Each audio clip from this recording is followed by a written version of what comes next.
Welcome back to the deep dive.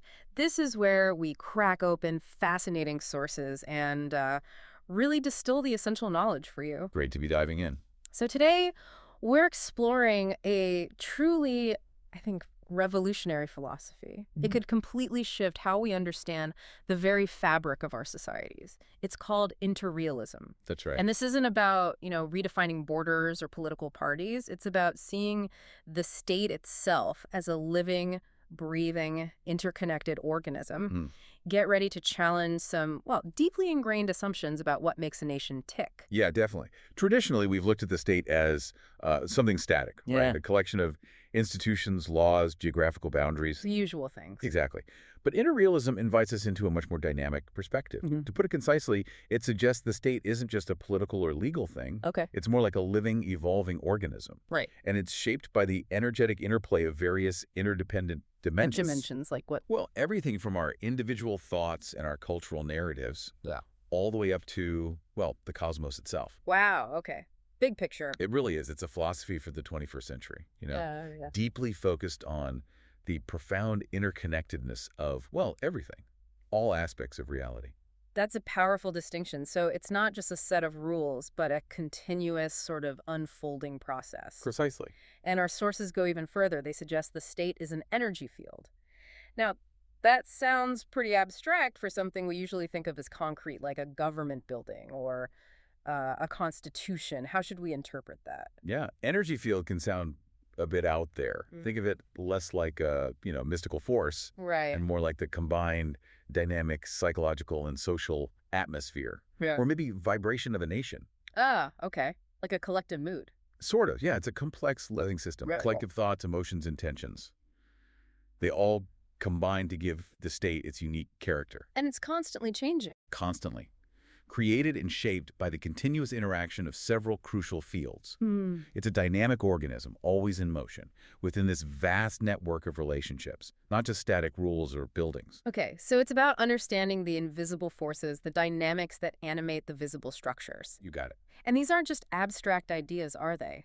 Our sources break down 5 specific interconnected fields that create and sustain this living state. That's right. 5 key areas. Let's dive into the first one. This seems maybe the most fundamental. The inner field of the individual. Yes, the individual. This field covers the entire spectrum of human experience within a nation. So thoughts, emotions, intentions, fears, hopes, even the level of consciousness of every single citizen. Every single one. That's huge. It is. And what's truly fascinating here, maybe a bit challenging too, is the idea that the laws a state creates, they're external manifestations Manifestations of what? of the internal morality, the ethics, the collective consciousness of its people. Okay, hold on. So if I'm getting this right, our collective national mood, our anxieties, our integrity, our generosity, it doesn't just get reflected by policy. Yeah. It actively shapes the very laws, like a national energetic blueprint. Yeah. That's a really profound take on governance. It is. Does this mean that if a state struggles with corruption, interrealism says it's not just, a few bad apples? Exactly. It suggests it's an external reflection of internal corruption. Hmm. Things like greed, indifference, or maybe fear Yeah. in the hearts of a significant number of individuals. Wow. And conversely, honesty, transparency, responsibility in government that would stem directly from a kind of prevailing integrity, a higher consciousness among its citizens. Right. It really challenges us to look inwards, not just outwards, for solutions. It puts a strong emphasis on personal responsibility. That really redefines civic duty. I mean, it suggests we're all constantly contributing, even in our private thoughts and daily choices. Constantly co-creating it. So, if our individual thoughts are that potent, how do all those inner worlds then weave together? How do they form the collective fabric? That takes us to the next layer, right? The social field. The social field, yes. This is where those individual entities kind of coalesce. They form a shared identity. Okay. It involves all our cultural narratives, our shared stories, where we came from, where we think we're going, our collective history, language, our deeply held values. The things that bind us together. Absolutely crucial. Because this field shapes how much the state is perceived as ours, how legitimate it feels to us. Think of it as a living dialogue. Between the past, the present, and our collective vision of the future, it's constantly being woven and rewoven by how we interact and what we understand together. Can you give an example? Well, think about the shift from a monarchy to a republic. That often involved a huge shift in social narratives about who holds power, what makes a government legitimate. Right, it wasn't just changing the laws. Not at all. It was like a cultural re-encoding of the state's whole essence. So it's the shared myths, the holidays, the common understanding of who we are. These aren't just like decorative things, they're foundational to the state's energy. Foundational, yes. Okay. Now, shifting from the intangible to the tangible, our sources also highlight the natural environment. I mean, our borders are often rivers or mountains, and the land holds vital resources. Indeed. And interrealism says the health of the state is directly dependent on the health of its ecosystems. A state cannot truly thrive if its natural foundation is degraded. Makes sense. This field acknowledges that the resources, the climate, the ground beneath our feet, the biodiversity around us, they're all integral to the state's viability. So it's deeply practical. Very. If we connect this to the bigger picture, a state that plunders nature, it ultimately plunders itself. It violates that fundamental principle of interconnectedness. It damages its own foundation and, by extension, the well-being of its people. So drought in one place, pollution in another, they're not just environmental problems. They're indicators of dis-ease within the state's whole interconnected system, a lack of harmony. That brings a whole new kind of urgent dimension to environmental policy. It's not just protecting nature for its own sake. It's for the state's self-preservation in a way. And in our world today, constantly changing, we definitely can't ignore the technological field. This seems to be accelerating and reshaping everything. Oh, absolutely. Technologies are far from neutral tools. They fundamentally change power relations. They change how we communicate. Which directly impacts governance. Directly. And our economy. And even how we perceive ourselves and our community. Like the digital sphere. Exactly. The digital sphere is rapidly becoming a new kind of territory. The state has to integrate this into its understanding of power, of sovereignty. How so? Well, think about social media's impact on political discourse, or AI on national defense and intelligence. These aren't just advancements. They are new forces actively shaping the state's capacity, its vulnerabilities, even its identity in the 21st century. So algorithms, digital platforms, they aren't just tools. Interrealism suggests they're like new territories, where the state's very essence is being constantly redefined, contested, the very 21st century battleground for identity and control. From the physical world to the digital, it really is all intertwined. Okay, finally, our sources mention something even bigger, something that might surprise people in a discussion about governance, the cosmic or universal order. This feels like the grandest, most philosophical field. It is, definitely. And it asks us to consider the state as a microcosm, reflecting larger universal principles. Universal principles, like what? Oh, well, interrealism posits that the law of cause and effect, what some might call karma, Okay. not in a mystical sense necessarily, but as a universal principle of consequence. It applies to states just like it applies to individuals. So what does that mean for a state? It means, for example, that violent expansion from a state could bring violent resistance or maybe internal instability down the line. Right. Whereas compassionate politics, focusing on global cooperation, they would likely lead to greater stability, trust, maybe even prosperity. So it's almost like a national boomerang effect, what a state collectively puts out into the world. Aggression or cooperation. Yeah, it tends to eventually shape its own destiny and how others react to it. That's a good way to put it, yeah. The national boomerang effect. The state truly exists within the larger whole, the planet, the universe, and it's subject to these overarching laws. And when the sources mention the state engaging the spiritual level, particularly with this cosmic order idea, how do those relate? Is it about collective purpose? Exactly. It relates directly. When we talk about the spiritual level, especially connected to the cosmic order, it refers to the state's alignment or lack of alignment with these universal principles, principles of harmony, balance, interconnectedness. Okay. It's about a collective striving for things like truth, justice, the common good, things that go beyond purely material or political calculations. It's like the highest aspiration of the state, trying to resonate with those universal laws. So we've mapped this intricate anatomy, this living state across 5 fields: inner thoughts, social narratives, nature, tech, and the cosmic. Quite a map. But what truly animates it? What are the fundamental driving forces determining its health, its direction? Our sources highlight 2 incredibly powerful forces: love and responsibility. That's right. Now, these aren't just abstract virtues in this view, are they? They're presented as active, shaping forces. Very active.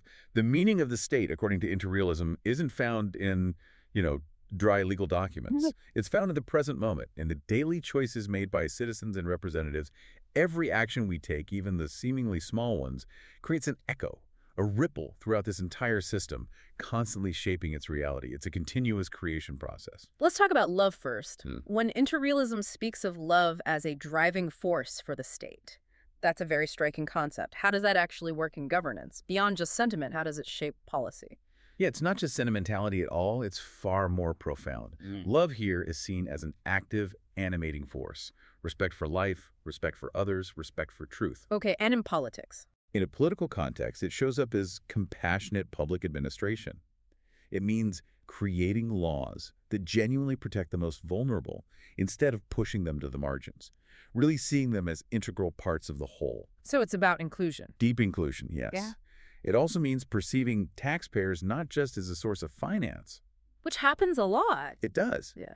But as human beings whom the state serves, understanding their needs, their aspirations, investing in their well-being out of genuine care, not just obligation. Can you give an example of what that might look like? Sure. It could look like designing public health systems that really prioritize preventative care for everyone, or maybe educational policies that truly uplift disadvantaged communities, not just superficially, but in a fundamental way. So it's a kind of systemic compassion baked into the design of governance. Exactly. Embedded. And responsibility is the other side of that coin. It seems to flow directly from that understanding of interconnectedness you mentioned. It does. Directly.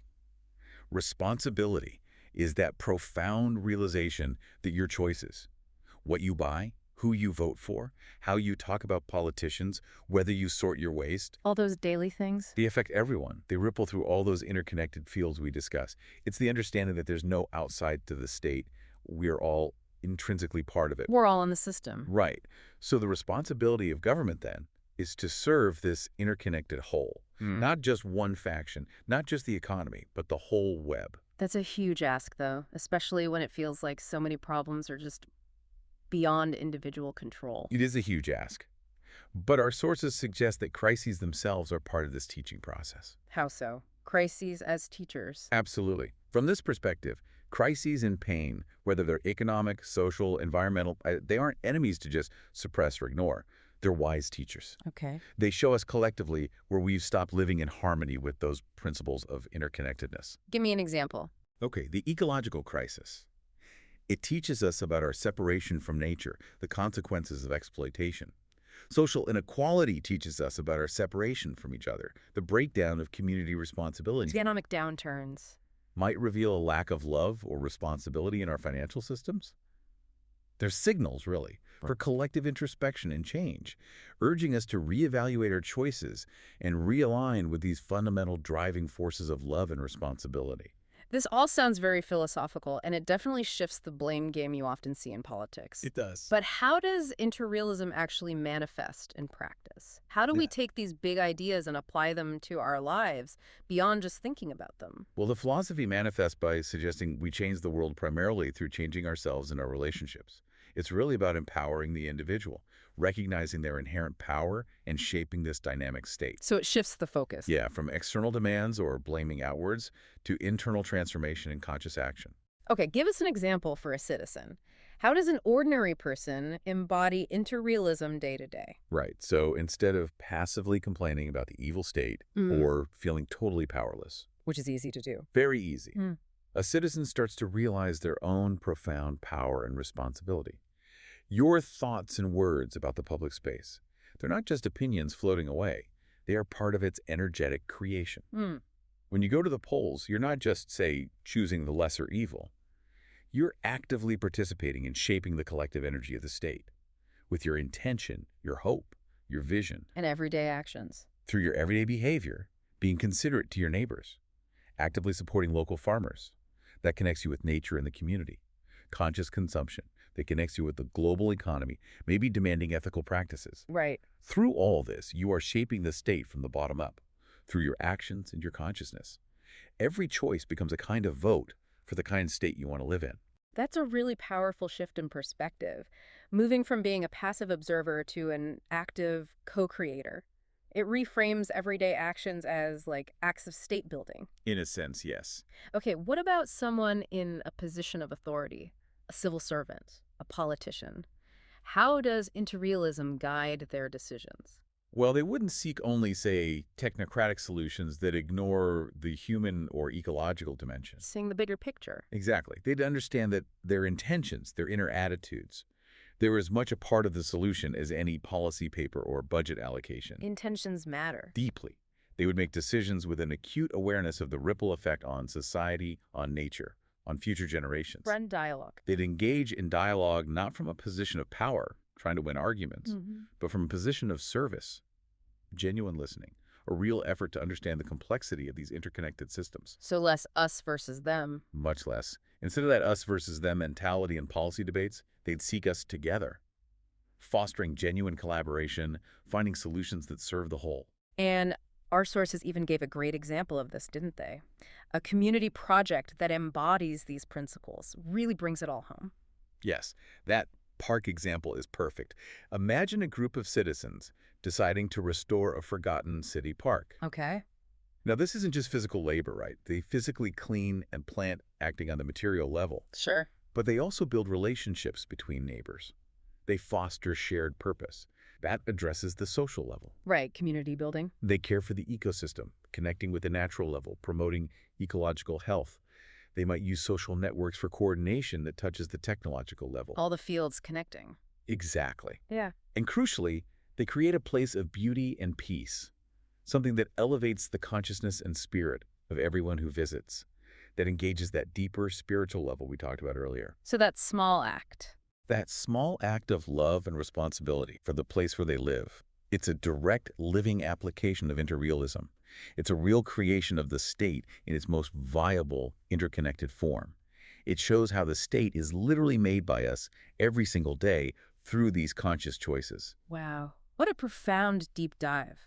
Interrealism really offers a new way to see the state, not as some distant abstract thing or a dusty historical artifact, but as a living mirror of us all, reflecting our inner worlds and our collective actions. It feels less about top-down control Much less. and more about bottom-up co-creation. Exactly. Its transformation, our sources strongly suggest, doesn't primarily begin with new laws or political mandates handed down from above. Where does it begin? It begins with the transformation of the consciousness of each of us. When we change our hearts, when we elevate our intentions and truly realize the deep interconnectedness of everything, then our external institutions, including the state, will naturally begin to change. They'll start to reflect this higher order of, unity and diversity, love and responsibility. It suggests that maybe the most powerful form of political activism is just living more consciously. That's a powerful thought.